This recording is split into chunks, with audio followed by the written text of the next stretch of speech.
I've said before that learning how to route audio, learning signal flow, signal path, all that stuff is incredibly important. You could see in the past, in the last example, learning how to route audio and create signal chains and all this stuff, you can have some really amazingly creative effects. Basically, we're going to learn how to create rhythmic effects on static sounds. So I've got this sound here, and routing audio is very important in that in this technique.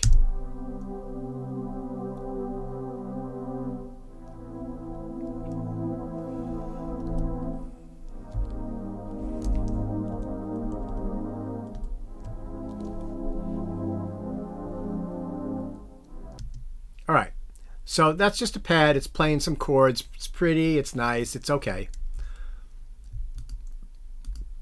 I put a compressor here in the path of this, and I've got it set up to do some really harsh compressing. The ratio is set to 100:1.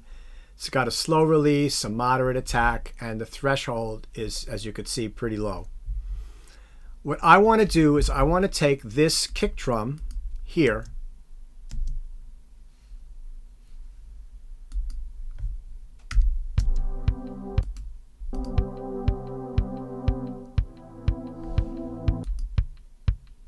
right? And I want to have that kick drum affect the volume of the pad. So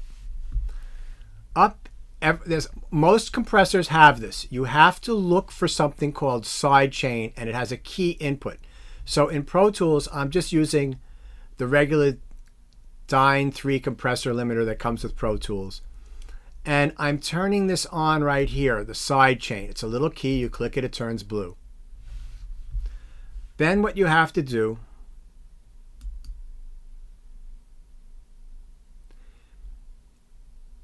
is go to your kick drum and create a send, right?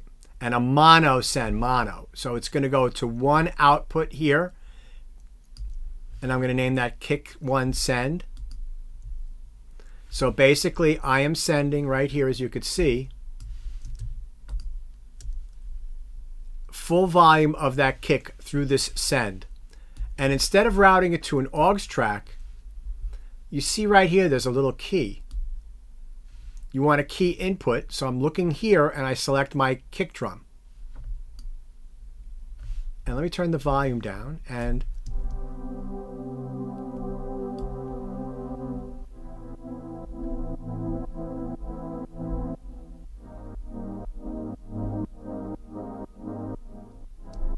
as I bring the level up, what's happening is that the kick drum, the volume, the level of the kick drum is affecting the compressor. And what it's causing the compressor to do is to duck the sound on the pad down. So whenever you have a loud kick drum, that loud kick drum is going through this, a copy of that audio is going out the send.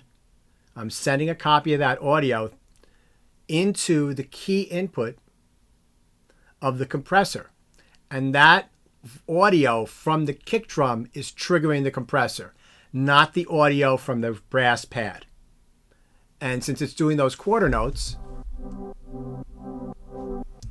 and what you can do is you can monitor the kick drum here. There's a little speaker.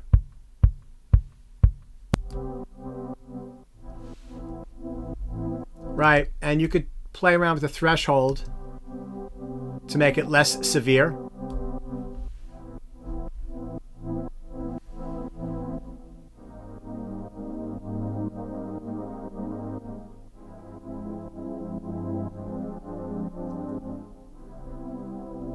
Right? So that's pretty cool. So you're creating rhythm. And you don't have to have it be so dramatic. It doesn't have to be. That's cool, but just to add a little bit of something.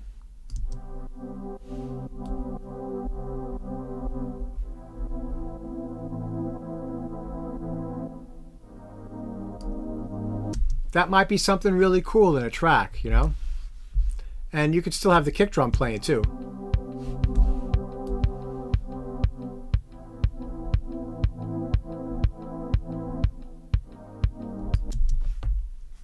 And remember when we were mixing Anna's track last week, she had a kick drum going and then the bass was swelling afterwards. That's a similar kind of effect to this. So you're leaving space. This is also good in mixing technique, especially for dance music, in that you leave space for the kick drum to come through. And literally they'll put a whole track through a side chain and have it pumping from a kick drum like this. It's really insane, but that's sort of the style. Okay.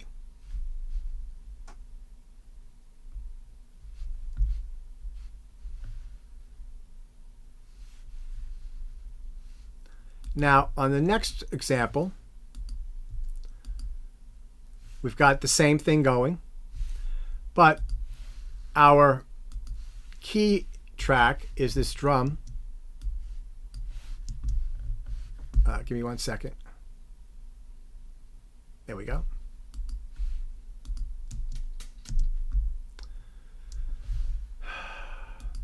All right.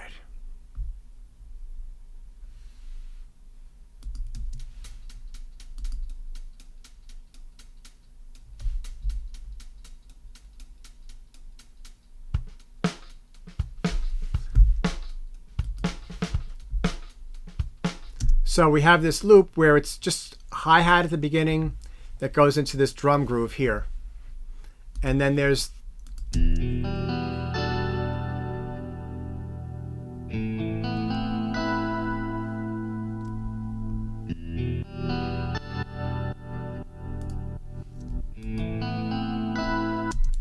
what ends up happening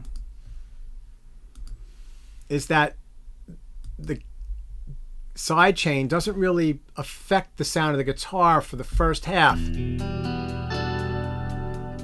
because it's a very simple part. But then the second half, it really comes in.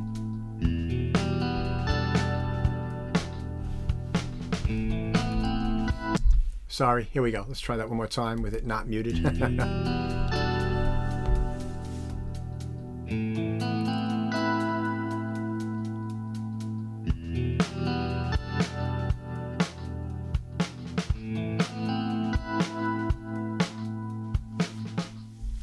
Right, so you could set it up so that it only comes in and is affected by the loudest part of the track that you're using as the key input. And if I mute the drums,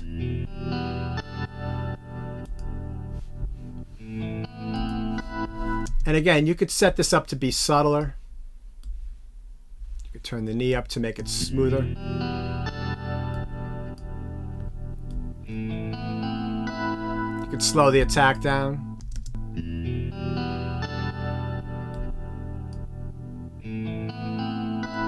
So that's very subtle now. I can bring the threshold down a little bit more.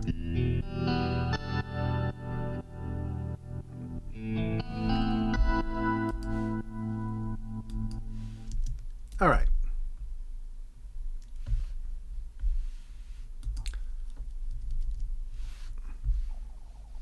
Now,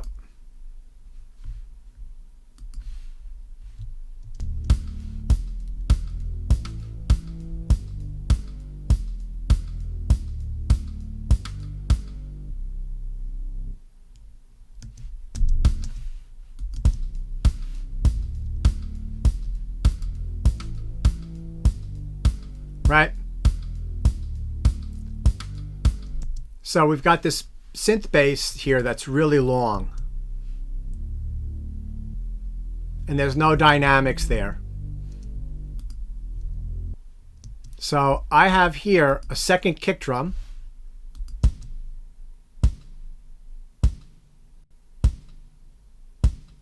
That I'm muting, but I've changed my send to this little button here that's called pre-fader.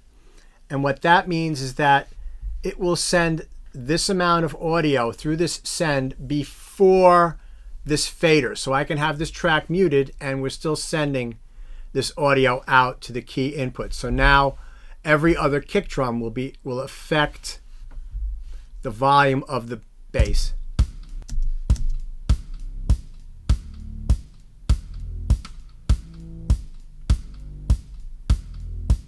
So you see we're getting that swell. So that's pretty cool. I can make it a little less severe.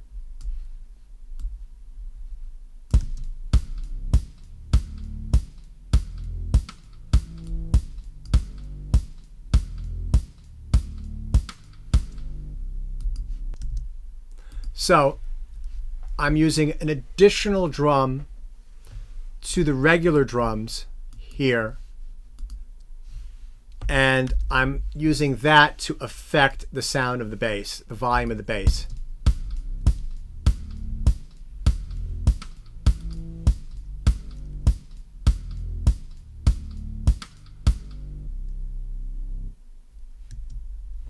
Any question on any of this so far?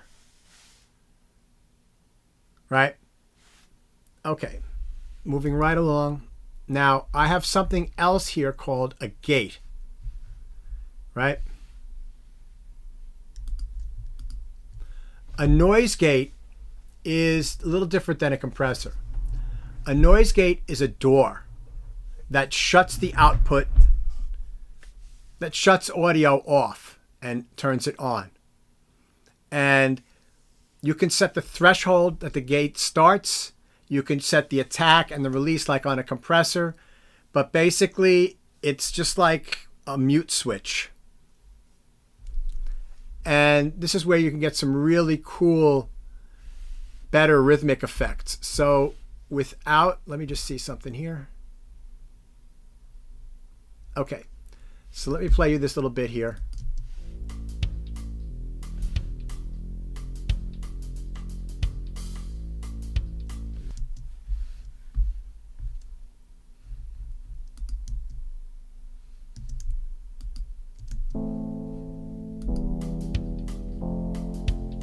Right?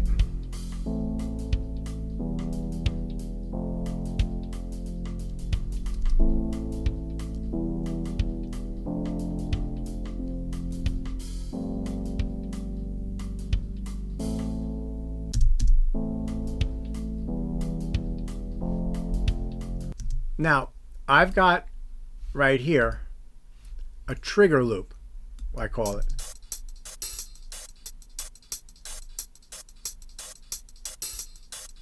And I'm going to use this loop to trigger the gate to give me a rhythmic effect on this keyboard pad.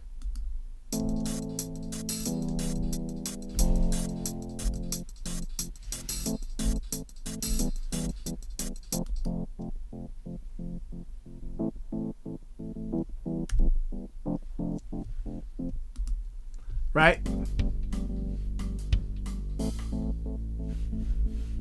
Now, one of these days I'll get a better mouse. Sorry about that. Okay, so let's do that again.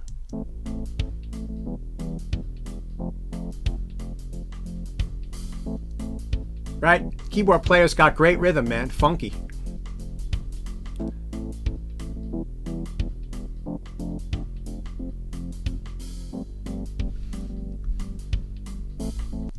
Now, what you can do here is, it's interesting. The attack and the release is like on a synthesizer, the attack and the release. So you could change this and make it really,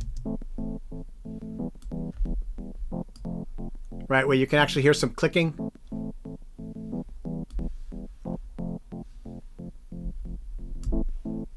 Or you could have the release be a little bit slower. The attack be slower. Right? You can have the threshold down so that it's changes the rhythm because it's getting some of the softer hits that are on this loop here.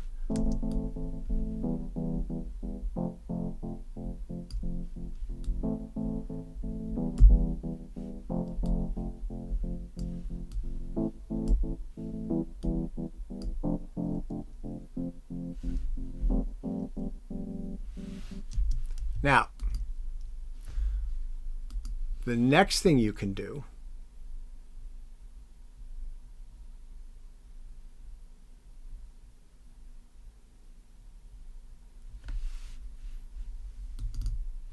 to add more rhythmic fun is I have the standard Pro Tools mod delay here. Okay, and I went over this a little bit last week. I've got it synced to my tempo. And on the left-hand side, I've got it set to a quarter note. And on the right-hand side, I've got it set to an eighth note triplet.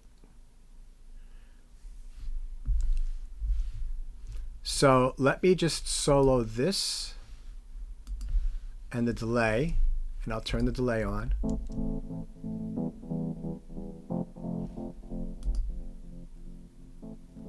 So that's just the delay.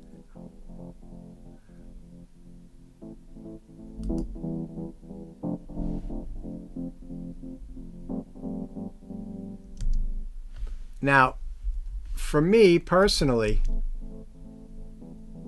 the sound of that delay is a little muddy, so I've added a high pass filter afterwards. And that sounds a little thin, but when I put the pad back in, it cleans everything up, right? So in other words, the component of the delay without the EQ clashes with some of the sounds that are in the original track that's being fed there. When you get rid of some of those low frequencies, on its own it doesn't sound as good, but in the mix it sounds much cleaner.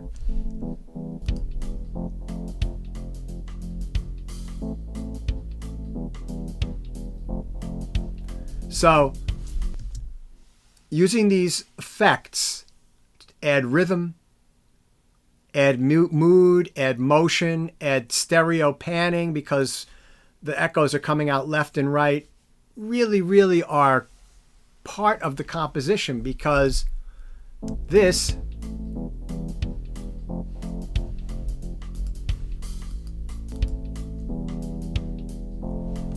that isn't really much. That's like kind of boring. But once you start playing around with these effects as part of your composition, it adds a lot of interest. You can do all sorts of creative stuff. All right, I've got one more example for tonight.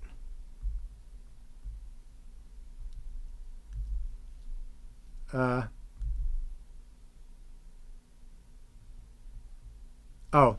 okay. I have two more examples.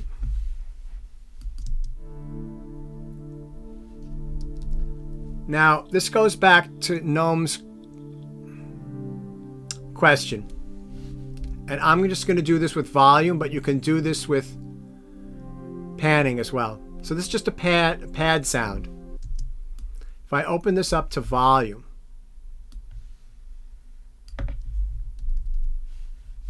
I've got my grid set to eighth notes. If I use my pencil tool and I set this to a square wave, a square shape, I can go like this. Well, hold on. And draw in.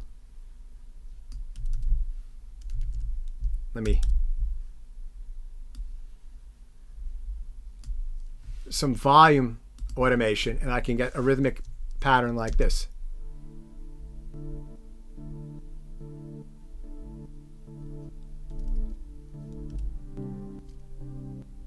Right? You can make it more dramatic than that.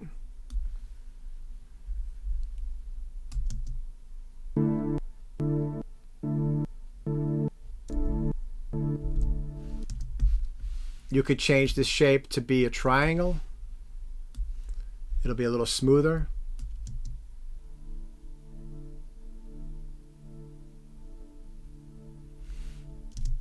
You can change your grid to make it, let's say, a half note, and it'll be a slower.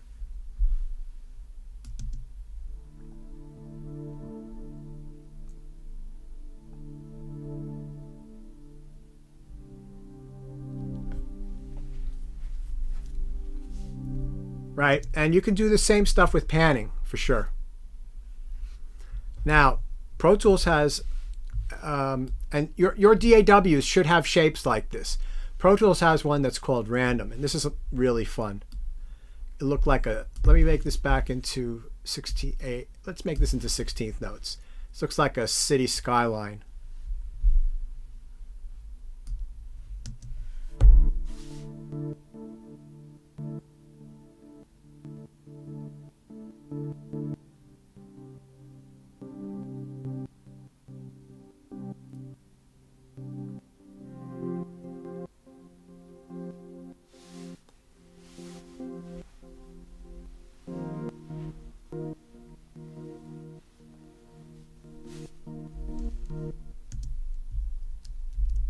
So another way to add rhythmic, vitality, interest, and you can make it subtle so that it just does a little, right? Just you play around with your mouse technique.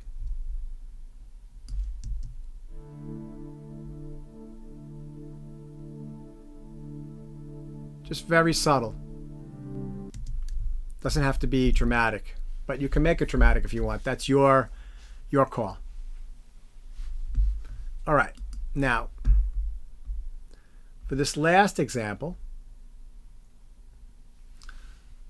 I have this,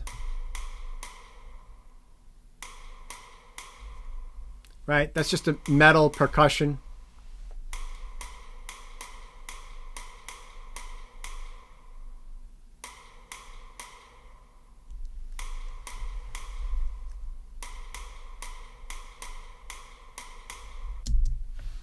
So what I've got below there, I've got 3 mono aux tracks, not stereo, mono.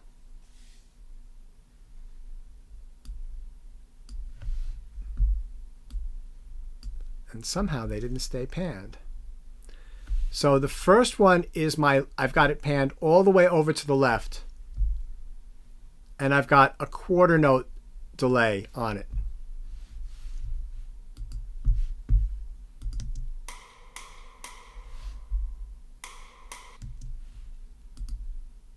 Okay, let's turn it up.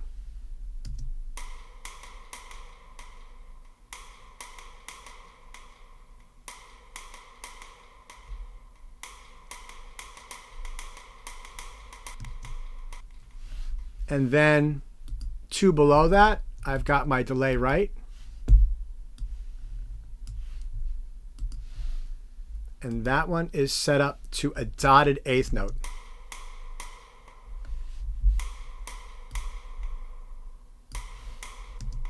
I need a little more feedback.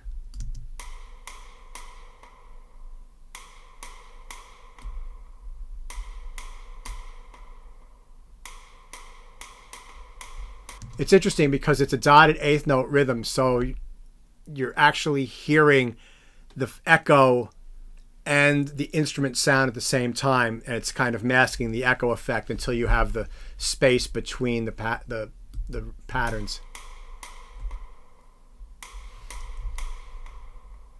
And let's add that with the delay left.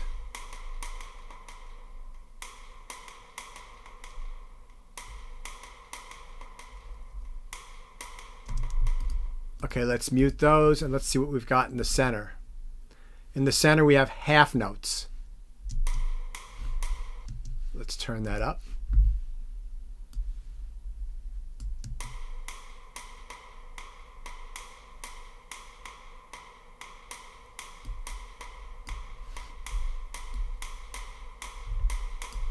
So let me do this again, and I've turned the low pass filter so that it's only letting things up to 775 hertz go past. And you see how dark the echo is? And now we'll add the left delay and the right delay.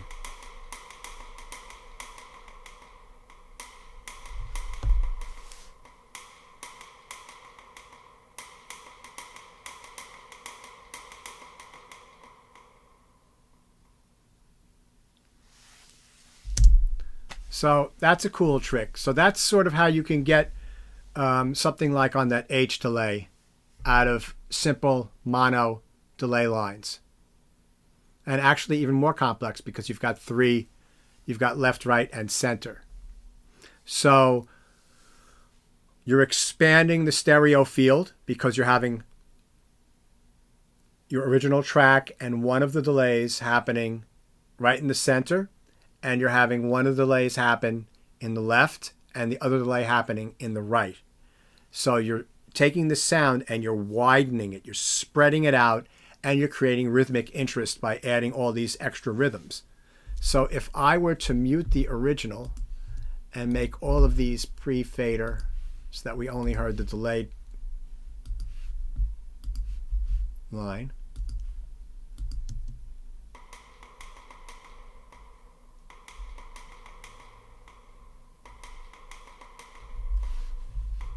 Now, again, you can do other stuff as well. So like, for example, let's say I put in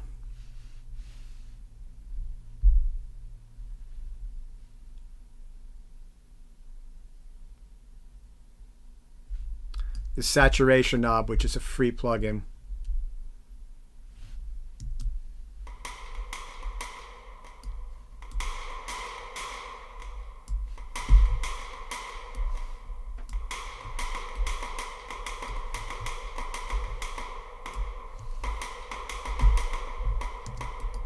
And then I bring the volume of these down a little bit.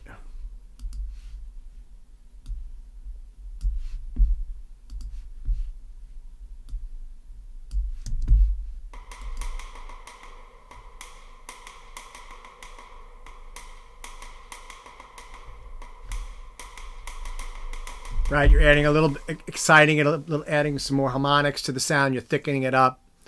So you can do all sorts of creative stuff. What you do is you just play around until you come up with something that sounds good. If you don't like it, you can just take it out. If you don't like what you've done, you can just reset it. So let me show you what I mean by that.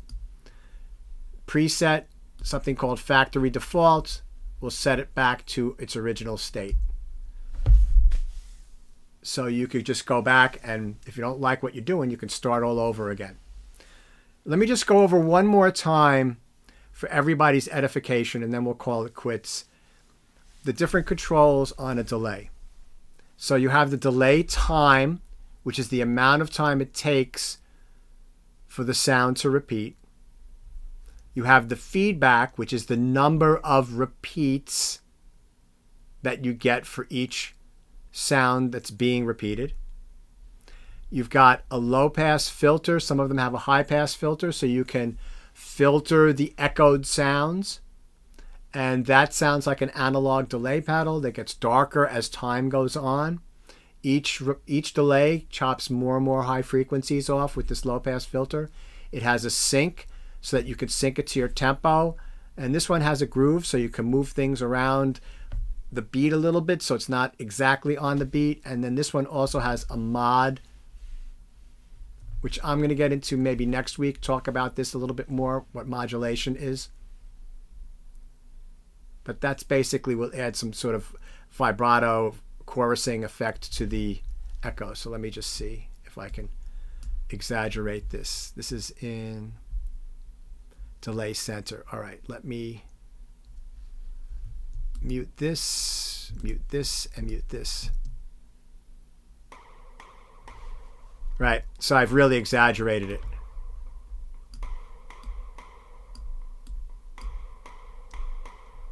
So on a tape machine, the tape will sort of warble a little bit, and you can get artifacts that sound like this, depending upon how old the tape is. What if you've cleaned up and biased your machine and cleaned your heads on your tape deck, but an old dirty tape deck with an old piece of tape will get all sorts of strange artifacts that actually impart an musically interesting sound, and you can sort of simulate some of that with this modulation parameter. All right, let me stop sharing. Let me take a look and see who is still here with me. 25. Okay, so we're sort of all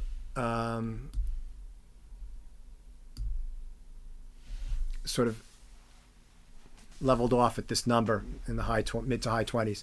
So I'm hoping that that was helpful. Some of those techniques that you can experiment around, take those audio files that I gave to you. I'm going to get the second half of this up tomorrow of the class. The first half with the film score, I'm going to be doing a complete YouTube video where I dissect that.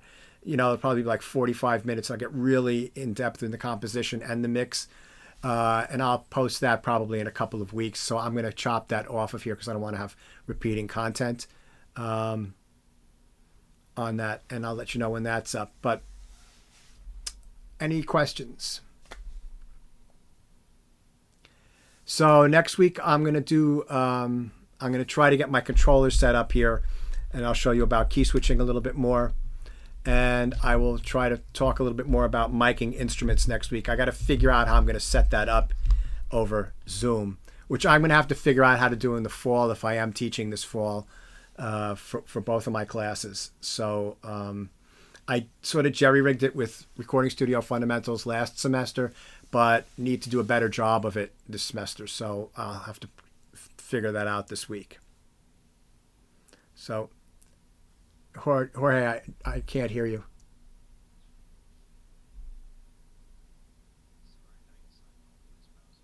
Oh, sorry. I thought you were asking me a question. I think there's some questions in the chat. Oh, okay. Thank you. How should we get contact? Oh, no. Okay. So you get they have free. All right. They have a free. No. Don't buy contact. You guys shouldn't buy contact, but they've got a free suite of instruments which has contact player in it. That's what you should get. A good mic to connect to the phone. So the problem, what I think about USB microphones is that there are two ways that you can go. Give me 1 second. I'll be right back.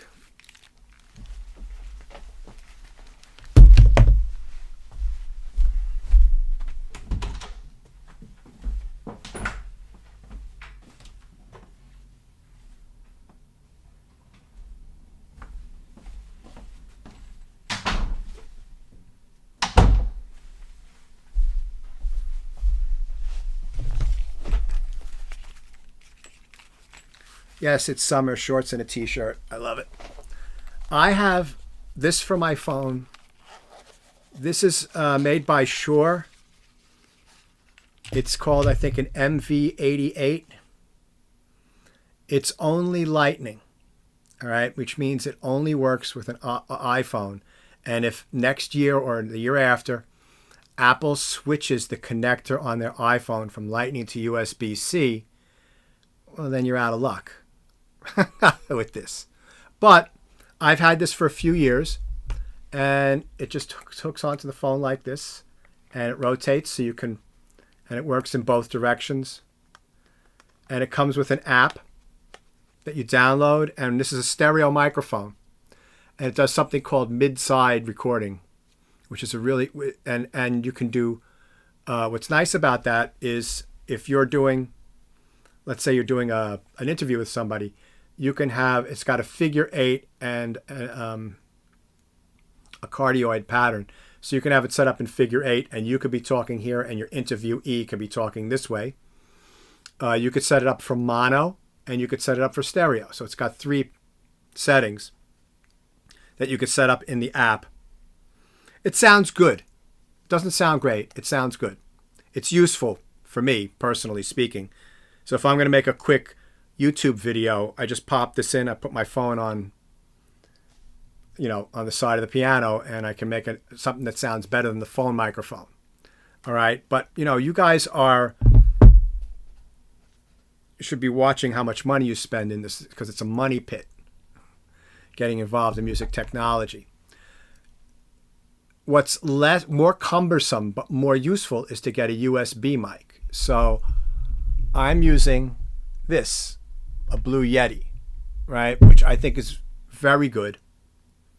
It's stereo. They make 2 models. You get the one that's 24-bit, not the one that's 16-bit. They make 3 models. Don't worry about the professional one. That's like $300. What's nice about this is it records in stereo, omni, cardioid, and figure 8. Very useful. It has a very good sound. And you could use a camera connection kit to hook it up to your phone. Right? A camera connection kit is a USB. It's a USB microphone, USB to Lightning. And then it plugs right in here. Or you can plug it into your computer. So it serves two purposes, but you can't put it in your pocket and walk around the city with it. It's big. And the other bad thing is that you can't find these anywhere, because when the COVID situation struck, everybody bought the stock. People were buying these things left and right, and they're having trouble replenishing the stock. It's just like webcams. You can't find this, getting technology stuff right now is very hard to come by because there's not a lot of it in stock.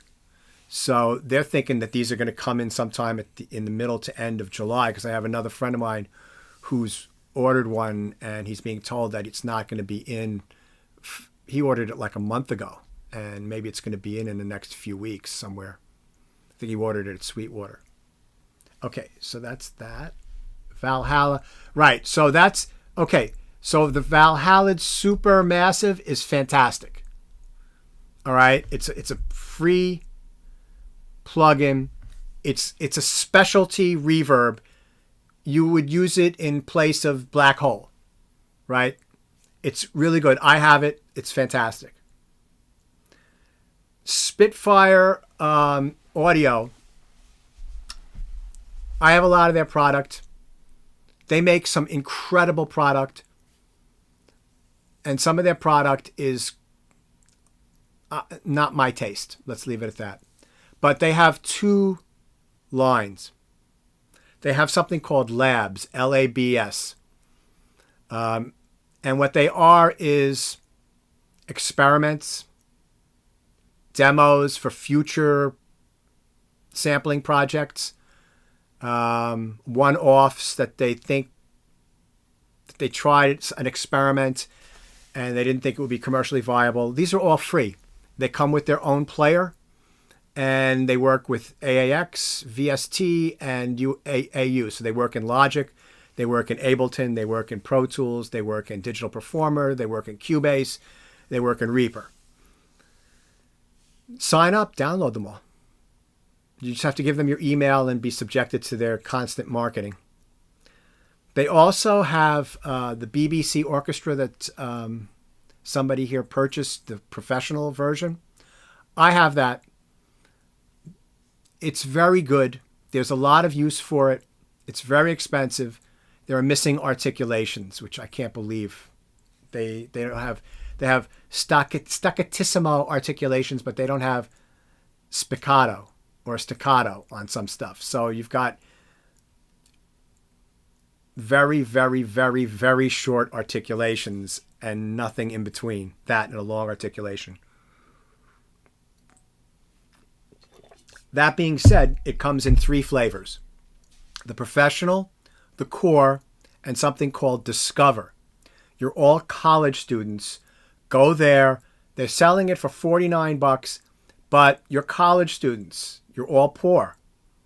You go there, you sign up, you fill out a form, and then they send you an email, and you'll download it for free. If you can afford the $50, you should pay the $50. I'm not going to, because if you buy the professional, you get access to all 3 of the libraries. The professional, which has tons of microphones, the core, which has all the articulations, and just one mix that was done by I can't think of the guy's name. I can see his face, but I can't think of his name. And that sounds great. And for you guys, that's plenty. And the Discover is less articulations, and I don't think any dynamic layers. You could do volume changes, but you won't get like the different kind of sound that somebody gets when they play an instrument softly. But you can load it. I think you can load it probably into your Sibelius and Finale templates, and it'll sound for orchestral music probably pretty good. So if you're going to be taking my film scoring class, which I think some of you are, it'd be a good thing to have for you. So yeah. Okay. So and let me just go through here.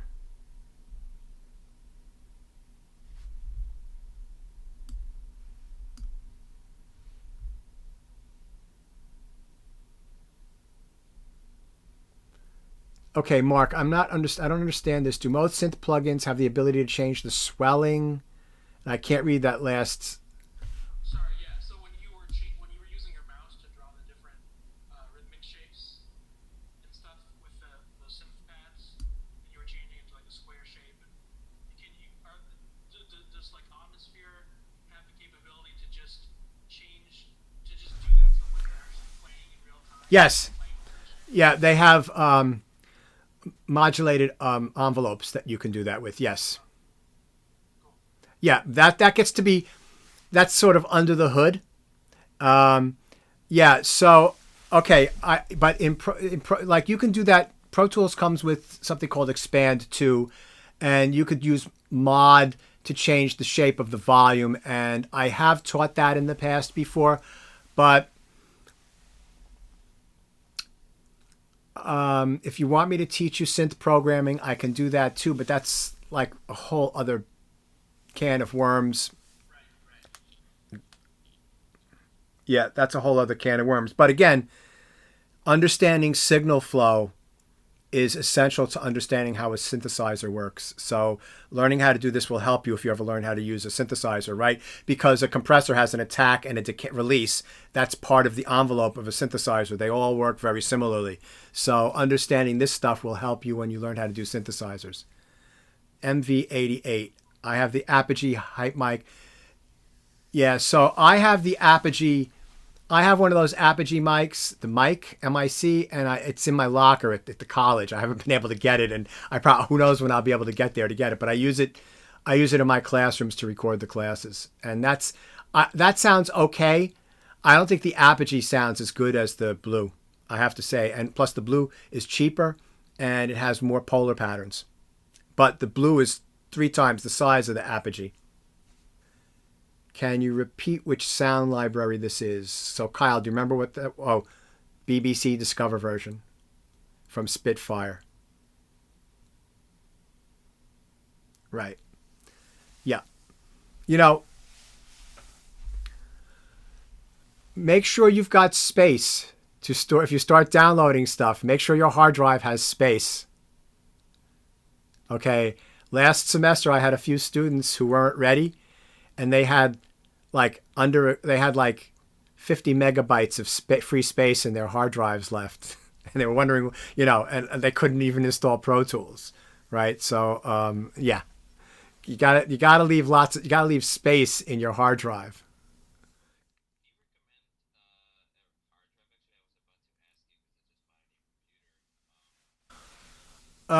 Okay, so there's 2 kinds of drives that you can get right now, basically, and there's SSDs, and then there's drives that spin, right? The drives that spin are cheap, relatively speaking.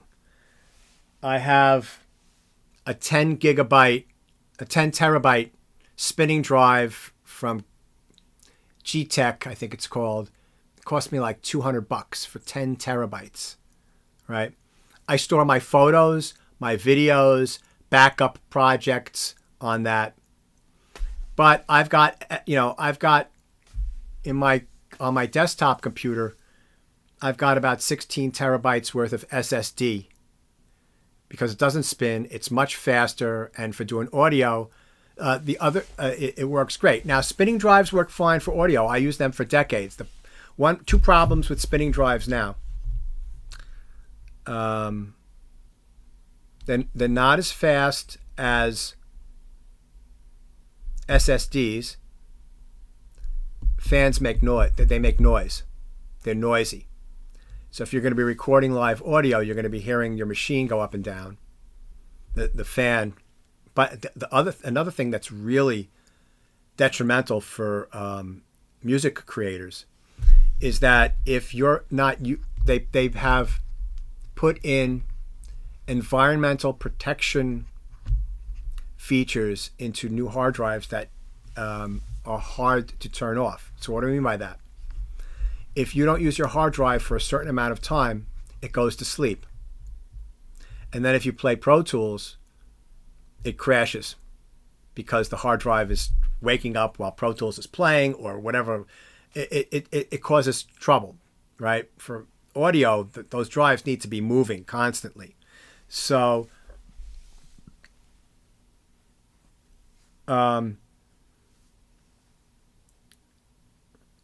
it depends upon your needs, your space.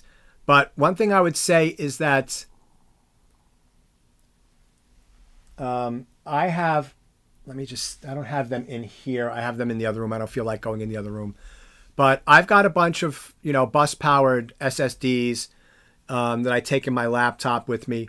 But if you're going to, and those are great, but those are not, you got to be careful with hard drives. Make sure you've got a case. Don't just put it in your pocket when you're walking around with it. They're really, they're very delicate. All hard drives that you need to have like something to put them in. So, yeah, it just depends on how much space you need. You can get an SSD for a couple of $100, I think now, a 1 terabyte. If you just need space, then get a spinning drive. Let me just see. Give me 1 second.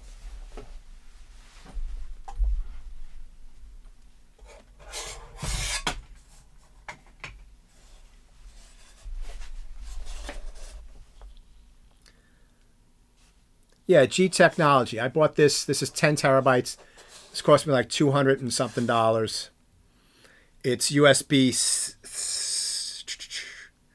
USB 3, which is fast enough for what you're doing. Plenty fast for what you're doing. But again, this is not without issues. It's got the thing where it goes to sleep, and it makes noise because it's got a fan and a spinning drive, or it's got a spinning drive in it. But it's a lot of storage for not a lot of money. I must have about 20 hard drives. I've got hard drives that go back to about 2005 downstairs in the basement. But yeah, it's difficult for me to tell you what to get, because I don't know what your financial situations are. And I don't know what your setups really are. But if you can afford an SSD, get one. If it's just going to be sitting in your house, it's better if it's powered. If you're going to take it with you around, make sure you've got a nice pouch, like case to put it in.